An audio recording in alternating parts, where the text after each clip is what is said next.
Hello दोस्तों, नमस्कार। चलिए आइए पुनः आपका अपने चैनल वर्ल्ड एकेडमी के चैनल पर आप सबों का बहुत बहुत स्वागत है। चलिए पुनः आरआरसी रेलवे का क्लास को लेकर के हम उपस्थित हुए हैं, क्योंकि पिछले बार हमने इसे कुछ करके ही छोड़ दिया था। तो चलिए आइए देखते हैं। आज 9वें नंबर का क्वेश्चन हम लोग लिए हैं। आरआरसी रेलवे ग्रुप डी और जेएसएससी सीजीएल या अन्य प्रतियोगी परीक्षाओं में ये हेल्पफुल होगी। चलिए आइए देखते हैं। कहता है कि 301 तथा 501 के बीच की ऐसी प्राकृत संख्याएं जो 7 से विभाज्य है, उनका कुल योग है। चलिए देखते हैं। तो सबसे पहले हम 301 तथा 501 के बीच की ऐसी प्राकृत संख्याएं जो 7 से विभाज्य है, तो हम देखेंगे यहां 301 से और 501 तक कि कौन जो है 7 से विभाज्य है। तो 301 ये तो बिल्कुल 7 से विभाज्य है। 7 चौक 28 और 7 तिया 21, ठीक है, ये बिल्कुल विभाज्य है। तो इसको हम लोग लिख लेंगे 301। और फिर इसके बाद 501 तक हम देखते हैं कि कौन है जो 7 से विभाज्य है। तो हम इसे देखते हैं। 501 से आगे नहीं जाएंगे, बल्कि 501 से हम लोग पीछे की ओर आएंगे। तो 501 से पीछे चलेंगे तो 499, ये बिल्कुल 7 से विभाज्य नहीं है। फिर इसके बाद 498, इसी तरीके से हम लोग आएंगे तो 497 हमको ऐसी संख्या मिलेगी जो 7 से विभाज्य है। 7 से विभाज्य है। 501 से पीछे हम लोग आएंगे 500, 499, 498, 497, ये 7 से विभाज्य हो जाएगा। तो हम इसे हम लोग फर्स्ट ले लेंगे और 497 को सेकंड ले लेंगे, इस तरीका से। तो चलिए एक हम लोग फॉर्मूला देखते हैं, आप लोग याद रखिएगा। योग का फॉर्मूला, योग equal to average into n. योग बराबर एवरेज इनटू एन। तो एवरेज हम लोग कैसे लेंगे? एवरेज हम लोग लेंगे, एवरेज का एक फॉर्मूला होता है। एवरेज का फॉर्मूला आपको याद करने की जरूरत नहीं है, बिल्कुल आप समझिए कि first plus last, first plus last divided by 2, ये एवरेज का फॉर्मूला हो गया। और फिर इसके बाद एन का फॉर्मूला जब निकालना होगा, एन बराबर, तो एन हम लोग क्या करेंगे कि last minus first divided by d plus 1, यही तो है, ज्यादा कोई दिक्कत नहीं है, बिल्कुल है। तो लास्ट का मतलब हो गया कि ये लास्ट वाला, ये जो नंबर हुआ लास्ट, और ये फर्स्ट हो गया। तो last minus first divided by D. D मतलब होता है डिफरेंस, डिफरेंस, DIFFERENCE, डिफरेंस मतलब अंतर। डी मतलब डिफरेंस और डिफरेंस मतलब अंतर। अंतर ये चीज कहने का मेरा अर्थ हुआ कि कोई भी एक टर्म है जो कि एक सीक्वेंस के साथ उसके बीच का अंतर कुछ होता हो। जैसे देख लीजिए 2, 4, 6, 8, ये दोनों के बीच का डिफरेंस का 2 है, ये दोनों के बीच का डिफरेंस 2 है, ये दोनों के बीच का डिफरेंस 2 है। तो इसी को हम लोग अंतर कहते हैं।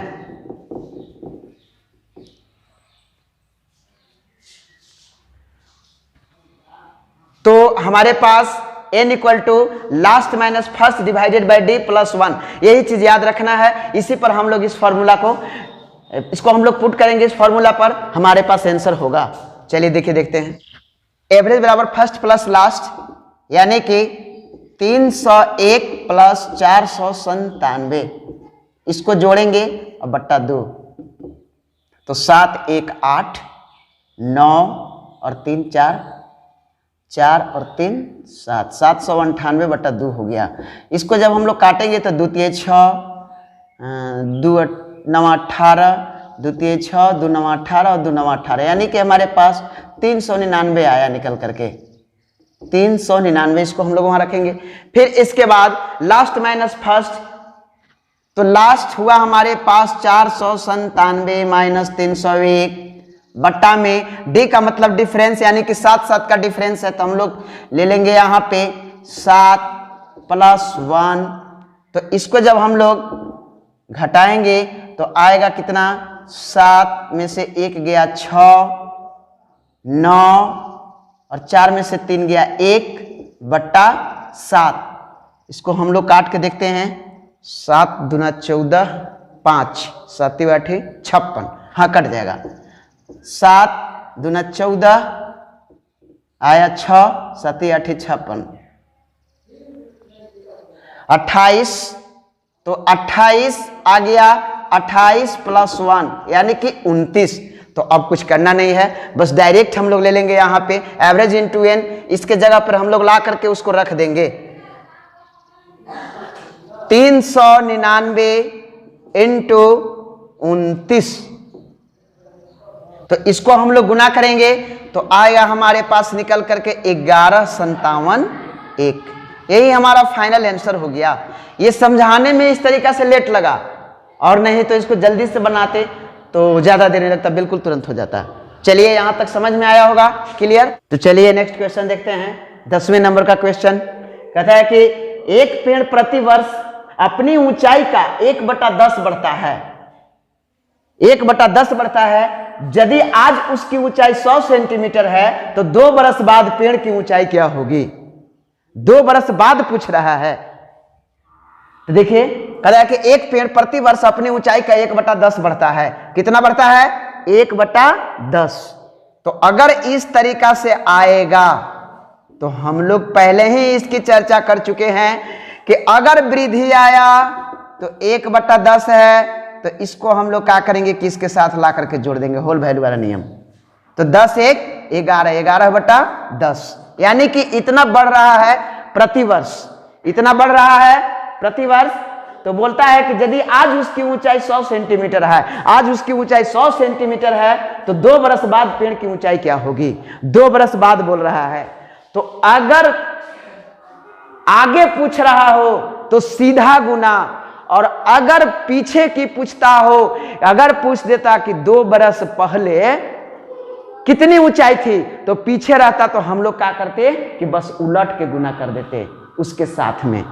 देखिए आज उसकी ऊंचाई 100 है, तो 2 बरस बाद बोल रहा है, तब सीधा गुना। और अगर यही चीज पूछता कि 2 बरस पीछे, 2 बरस पीछे, तो 2 बरस जब पीछे पूछता तो हम लोग क्या करते कि 100 का 100 लिख देते और इसको उलट के गुना कर देते 10/11, 10/11, क्योंकि हमको पीछे की बात को याद करना है। तो ये 2 0 से 2 0 कैंसिल, और 11 11 121 सेंटीमीटर आंसर। यहां तक बिल्कुल समझ में आया होगा, राइट। 121 सेंटीमीटर आंसर, इतना ऊंचाई बढ़ रहा है। तो आइए अब हम लोग नेक्स्ट क्वेश्चन देखते हैं 11वें नंबर का। ये क्वेश्चन कहता है कि एक प्रतियोगिता में 20 बच्चे भाग लेते हैं, एक प्रतियोगिता में 20 बच्चे भाग लेते हैं। प्रत्येक बच्चा एक दूसरे के साथ खेल खेलता है, प्रत्येक बच्चा एक दूसरे के साथ खेलता है, तो कितने खेल खेले गए। इस तरीका का क्वेश्चन जो होता है बिल्कुल कभी पीछा नहीं छोड़ता है। ये रेलवे में और एसएससी में हर बार ये पूछते रहता है क्वेश्चन। कभी बोलेगा कि टॉफी बांटने वाला, कभी बोलेगा कि कितने हाथ मिलाए गए, हाथ मिलाने वाला, खेल खेलने वाला, टॉफी बांटने वाला। ये सब क्वेश्चन एक दूसरे पर आधारित पूछता ही रहता है, इसीलिए हमने इसको सबमिट किया है। तो देखिए कहता है कि एक प्रतियोगिता में 20 बच्चे भाग लेते हैं। कितने बच्चे भाग लेते हैं, 20 बच्चे भाग लेते हैं। इसको हम मान लेंगे n = 20। 20 बच्चे भाग लेते हैं, प्रत्येक बच्चा एक दूसरे के साथ खेल खेलता है। बोलता है कि प्रत्येक बच्चा एक दूसरे के साथ खेल खेलता है, एक दूसरे के साथ खेल खेलता है, तो कितने खेल खेले गए। इसके लिए एक फॉर्मूला है, थोड़ा सा याद रखना है। उसके लिए कुछ नहीं, n × n-1 / 2, बस यही तो फॉर्मूला याद रखना है। आंसर आपके हाथ में।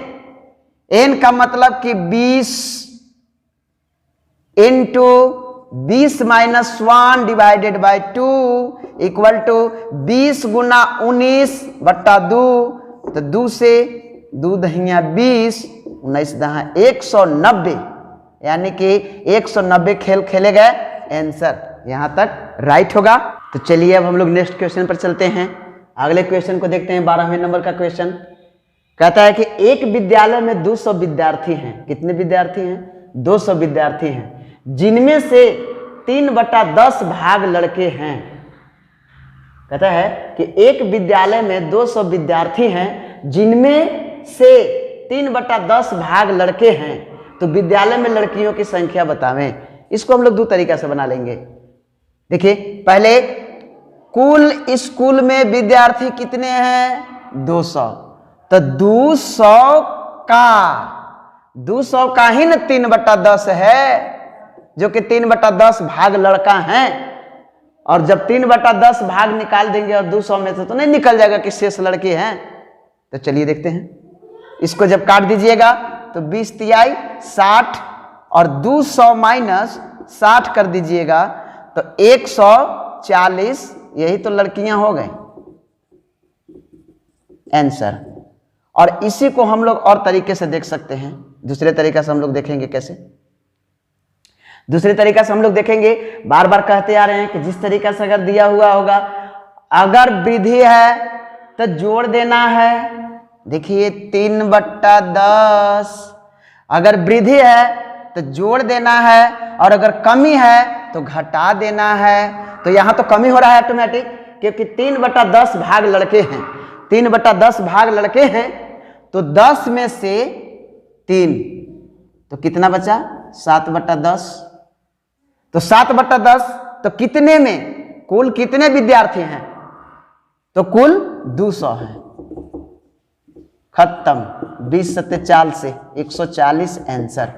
यही तो लड़कियां हो गई, इतने ये गर्ल्स हो गई। Answer clear, right.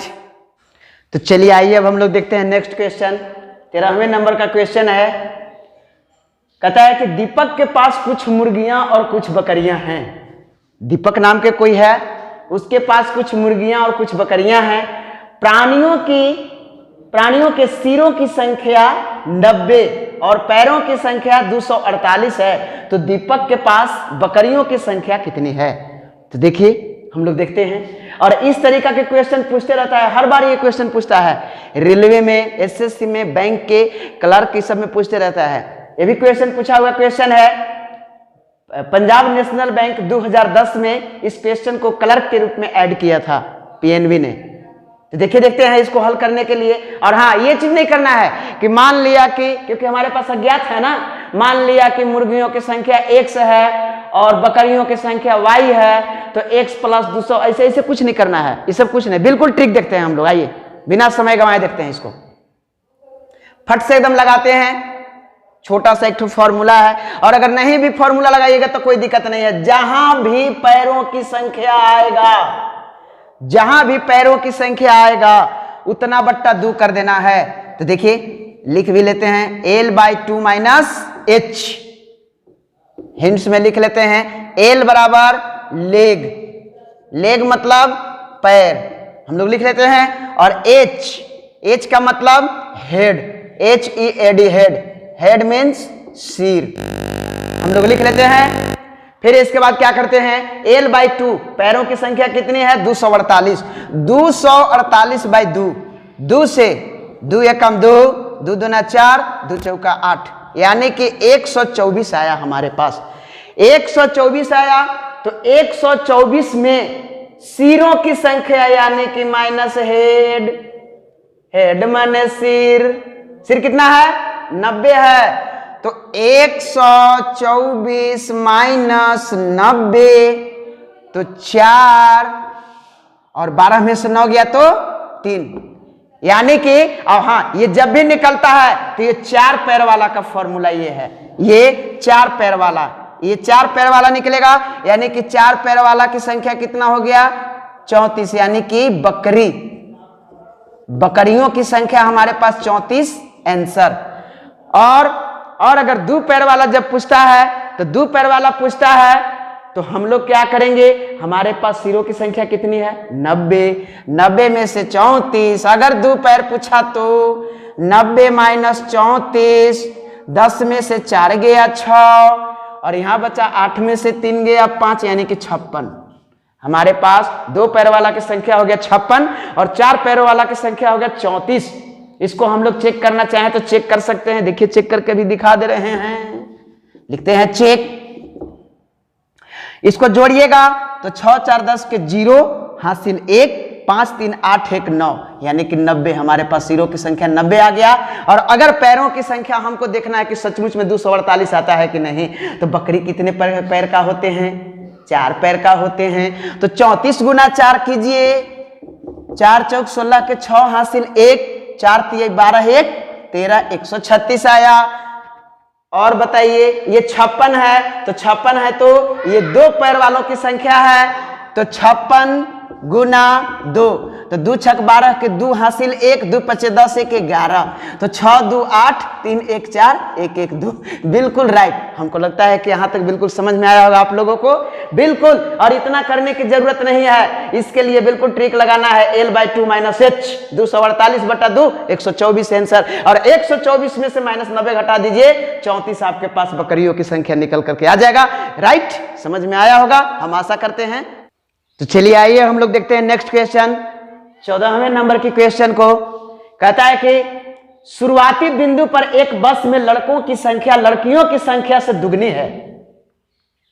रास्ते में 15 लड़के उतर जाते हैं और 10 लड़कियां बस में चढ़ जाती है, जिससे लड़कों और लड़कियों की संख्या बराबर हो जाती है। यात्रा की शुरुआत में लड़कों की संख्या क्या थी? देखने से तो क्वेश्चन बहुत भारी भरकम क्वेश्चन लग रहा है कि बहुत बड़ा क्वेश्चन होगा, लेकिन इसको चंद समय में सोल्व करेंगे। बिल्कुल, अब बस थोड़ा सा कॉन्सेप्ट होनी चाहिए और थोड़ा सा तरीका होनी चाहिए। अब बिल्कुल एक्चुअल होनी चाहिए, क्वेश्चन की ओर निगाहें होनी चाहिए। आइए देखते हैं। शुरुआती बिंदु पर एक बस में लड़कों की संख्या लड़कियों की संख्या से दुगनी है। लड़कियों की संख्या से दुगनी है तो हम मान लेते हैं कि लड़कियों की संख्या x है। लड़कियों की संख्या x है। लड़कियों की संख्या x है, हम लिख लेते हैं। तब लड़कों की संख्या क्या हो जाएगा? दुगनी कहता है ना, तो 2x हो जाएगा। तो चलिए लड़कों की संख्या 2x। अब हमारे पास इक्वेशन बन करके तैयार होगा, क्योंकि बोल रहा है कि दोनों की संख्या बराबर हो जाती है। अब कैसे होती है देखिए, तो हम यहां लिखते हैं 2x। फिर इसके बाद कहता है लड़कियों की संख्या दुगनी है। रास्ते में 15 लड़के उतर जाते हैं, तो इसी में से न उतरते होंगे 15 लड़के। 2x तो हमारे पास संख्या है और इसी में से उतरते होंगे 15 लड़के, तो हम इसमें से -15 कर लेते हैं और इक्वल टू, यानी कि हमारे पास इक्वेशन का लिए आ रहा है बैलेंस। अब हम लोग देखते हैं। फिर कहता है जिससे लड़कों और लड़कियों की संख्या बराबर हो जाती है। यात्रा की शुरुआत में लड़कों की संख्या क्या थी? तो लड़कियों की संख्या हमारे पास कितना है? x। तो इसके बाद शुरुआती बिंदु पर एक बस में लड़कों की संख्या लड़कियों की संख्या से दुगनी है। रास्ते में 15 लड़के उतर जाते हैं और 10 लड़कियां बस में चढ़ जाती है। 10 लड़कियां बस में चढ़ गई। 10 लड़कियां बस में चढ़ना मतलब प्लस में चढ़ रहा है ना बस में। तो इसके बाद अब हम लोग, हमारे पास इक्वेशन आ गया, इसको हम लोग डिराइव करते हैं, सोल्व करते हैं। चलिए आइए देखते हैं। तो हम बता चुके हैं कि अगर ये इक्वल टू लगा हुआ है तो अगर इक्वल के इधर आए तो माइनस, प्लस में है तो माइनस में और माइनस में है तो प्लस में। तो देखिए 2x - x बराबर 10 और इधर ही जाएगा तो +15। 10 + 15 तो 2x में से x घट गया तो x बचा। x बराबर 15 10 25। तो हमारे पास पूछा है कि लड़कों की संख्या क्या थी, तो हमने लड़कों की संख्या क्या माना है? 2x। तो सीधे ला लिए 2x का वैल्यू 25, तो 25 दूना 50। यही तो हमारे पास लड़के थे। Answer this is right. यहां तक बिल्कुल समझ में आया होगा। 50। 15वें नंबर का क्वेश्चन है ये। कहता है कि 10 विद्यार्थियों की औसत आयु 15 वर्ष है। 10 विद्यार्थियों की औसत आयु 15 वर्ष है। जब 5 नए विद्यार्थी, थोड़ा सा मैनेज कीजिएगा आप लोग, यहाँ पे ऐड कर लिए जाते हैं या शामिल कर लिए जाते हैं, उनकी आयु की भी शामिल कर लिए जाते हैं, तो औसत आयु 1 वर्ष बढ़ जाती है। औसत आयु जो है 1 वर्ष बढ़ जाती है। औसत आयु 1 वर्ष बढ़ जाती है। तो नए विद्यार्थियों की औसत आयु कितनी है? जो 5 नए आए हैं विद्यार्थी, उन लोगों की औसत आयु हमसे पूछ रहा है। 10 विद्यार्थियों की औसत आयु तो 15 वर्ष है। तो चलिए हम बताए भी हैं एवरेज इंटू एन। तो चलिए हम लोग करते हैं 10 गुना 15 बराबर 150, इतना औसत में हो गया, इतना वर्ष औसत में है, याद रखिएगा। तो कहता है कि जब 5 नए विद्यार्थी और शामिल कर लिए जाते हैं, मतलब आ जाते हैं, ऐड कर लिए जाते हैं, तो औसत आयु 1 वर्ष बढ़ जाती है। तो पहले से हमारे पास कितने विद्यार्थी थे? 10 विद्यार्थी थे। तो बढ़ करके कितने हो गए? 10 + 5 यानी कि 15 हमारे पास विद्यार्थी हो गए। 15 विद्यार्थी हो गए। तो अब इससे क्या हो रहा है कि औसत आयु में 1 वर्ष की वृद्धि हो जाती है, यानी कि 1 बढ़ जाता है। तो पहले हमारे पास औसत आयु कितनी थी? 15। तो अब हम लोग क्या करेंगे कि 15 विद्यार्थियों की औसत आयु 1 वर्ष बढ़ जाती है। तो 15 में हो गया 16 हो जाएगा। 1 जब बढ़ेगा तो 16। तो इसके बाद 16 × 25 = 80 के 0 हासिल 8, और 16 है कम 16 है 8 24, 240 वर्ष। यहां तक समझ में आया होगा कि पहले 15 जो था, इसमें 1 वर्ष बढ़ गया। तो 15 × 1 = 16, यानी कि औसत पहले 10 विद्यार्थियों का औसत था 15 वर्ष था, 10 को विद्यार्थी का था ना। तो 5 जब बढ़ेगा तो औसत वर्ष भी तो बढ़ेगा। तो जब 5 विद्यार्थी बढ़े तो इसलिए औसत बढ़ करके 1 वर्ष हो जाती है। तो 16 हो गया और 15 स्टूडेंट हो गए, यानी कि 15 ये स्टूडेंट हो गए, ये हो गया ईयर, हो गया एवरेज ईयर, तो हो गया 16, 240। अब या क्या करते हैं कि इसमें से इसको माइनस करेंगे, पूर्व वाला पहले वाला, ये तो नए के साथ लेकर के है ना, जो 5 नए विद्यार्थी बढ़ गए थे उनके साथ लेकर के है। तो हम क्या करेंगे कि 240 - 150, तो 0, और 14 में से 5 गया 9, रे भैया 9 आ गया, तो यानी कि हो गया हमारे पास 90। तो अब बोलता है कि नए विद्यार्थियों की औसत आयु कितनी है? तो नए हमारे पास कितने विद्यार्थी हैं? 5 न आए हैं नए। तो हम क्या करेंगे कि 90/5 कर देंगे, तो हमारे पास आंसर निकल करके आ जाएगा 18 वर्ष। बिल्कुल यहां तक समझ में आया होगा, राइट? 18 वर्ष आंसर। तो चलिए आइए अब हम लोग देखते हैं 16वें नंबर का क्वेश्चन है। नेक्स्ट क्वेश्चन कहता है कि ABCDE 5 क्रमागत विषम संख्याओं का औसत 15 है, तो A एवं E का गुणनफल क्या होगा? तो कौन नहीं जानता है कि विषम संख्या किसे कहते हैं, सम संख्या किसे कहते हैं? सम संख्या हम उसे कहते हैं जिसमें कि 2 से पूरी भाग लग जाए, उसे सम संख्या कहते हैं। और विषम संख्या हम उसे कहते हैं जिसमें कि 2 से पूरी भाग न लगे। तो औसत का एक मैं वीडियो बनाऊंगा, उसमें आप लोग देखिएगा। औसत का जब हम वीडियो देंगे तो उसमें हम बताएंगे। जैसे मान लीजिए कि हमारे पास कोई भी लगातार संख्या दिया हुआ है, कोई भी लगातार संख्या दिया हुआ है, जैसे मान लीजिए 2, 4, 6, 8, 10। तो क्या करते हैं कि अगर संख्या इस तरीका से दिया हुआ है 1, 2, 3, 4, 5, तो बिना कहे पूछे ये बीच वाला जो होता है ये औसत हमारे पास होता है, ये औसत होता है। तो देखिए इसको देख लीजिए, अगर नहीं विश्वास होगा तो 6 हम मान लिए कि आंसर हो गया। तो आप लोग सोचेंगे कि चलिए 6 आंसर आता है कि नहीं। तो हम लोग क्या करते हैं, औसत निकालने का ट्रिक बताए थे कि फर्स्ट प्लस लास्ट बटा 2, तो 10 और 2 12, 12/2, तो 2 6 12। देखिए 6 आंसर। फिर अगर हम उसको और देखना चाहें तो 2 तरीका से देख लेते हैं। तो 2 4 6 और 6 12, 8 20 और 10 30। 30 जब हो गया, हम लोग उस तरीका का देखते हैं कि 30 टोटल जितनी संख्या होती है उस सबों का जोड़ बटा जितना संख्या है उतना से भाग, तो 30 बटा 5, तो 5 6 का 30, देखिए 6 हमारे पास आंसर हो गया। चलिए तो हम लोग इसको देखते हैं, थोड़ा सा समझाने के लिए आप लोग को दे दिए थे। चलिए देखते हैं। तो कहता है कि A B C D E 5 क्रमागत विषम संख्याओं का औसत 15 है। तो 5 क्रमागत हमारे पास संख्या है, लिख लेते हैं A B C D E. तो सी का जो वैल्यू है कितना दिया हुआ है, 5 क्रमागत विषम संख्याओं का औसत 15 है। कितना है? 15। तो हम लिख लिए 15।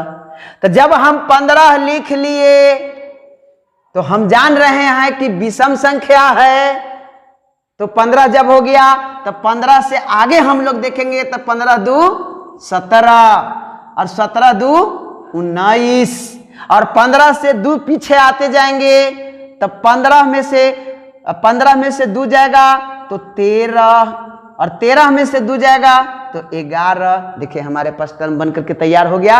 और फिर बोलता है कि तो ए एवं ई का गुणनफल क्या होगा। ए एवं ई का गुणनफल क्या होगा, तो ए और ई को तो यानी कि 11 गुना 19, तो 19, तो 19 से कम 19 के 9 हासिल 1 और 19 से कम 19 और 1 20, 209 हमारे पास यही होगा। 11 9 99 के 9 हासिल 9 और 11 कम 11 और 9 20, बिल्कुल राइट आंसर 209 हमारे पास आंसर हो जाएगा। यहां तक आपको समझ में आया होगा, ठीक है। और चलिए आज के लिए इतना ही पर काफी, मिलते हैं हम लोग अगले वीडियो में, क्योंकि वीडियो लंबा हो जा रहा है, इसके लिए थोड़ा सा परेशानी हो रही है। तो चलिए हम लोग मिलते हैं अब अगले वीडियो में। नमस्कार, जय हिंद, जय भारत। और ऐसे भी अभी 15 अगस्त आने वाला है तो ना एक ठो गाना उना हो जाए। चलिए देखते हैं। मेरे प्यारे वतन तुझको सत सत नमन, दिल मेरा पुकारे वंदे मातरम। चलिए तब तक के लिए जय हिंद, जय भारत, नमस्कार। मिलते हैं अगले वीडियो में।